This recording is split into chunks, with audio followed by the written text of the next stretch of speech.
வணக்கம். அதாவது Chennai beach station வழியிலிருந்து தீவுத்திடல் போகும் வழியில் தான் இந்த விபத்தானது நடந்திருக்கிறது. அதாவது வழக்கம் போல இருக்கக்கூடிய அந்த சிக்னல் போட்டதுக்கு பிறகு இந்த கார் என்பது ஒரு வேகமாக எடுத்து சென்று இருக்கின்றனர்.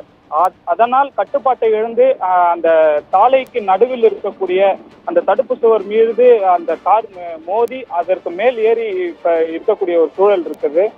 இதனால் அங்க இருக்கக்கூடிய இடங்கள்ல போக்குவரத்து நெரிசல் ஆகியிருக்கிறது. அதே போல் இந்த விபத்தினால் யாருக்கும் எந்த காயங்களும் ஏற்படவில்லை. அதாவது ஓட்டுநரும் சிறிய காயங்களோடு உயிர் தப்பியிருக்கிறார். உடனடியாக அங்க பக்கத்தில் இருக்கக்கூடிய காவல் நிலையமும் இருக்கிறது.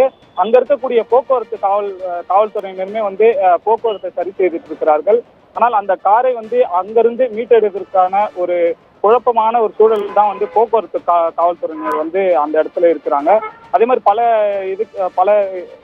பல பேருக்கு தகவல் கொடுத்து இந்த காரை மீட்டெடுப்பதற்கான வழிகளை மேற்கொண்டு இருக்கிறாங்க.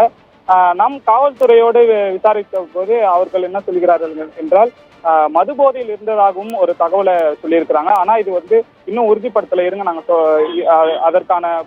அதற்கான உண்மையான தகவலையும் நாங்க வெளிப்படுத்துவோம், அது மாதிரி சொல்லியிருக்கிறாங்க.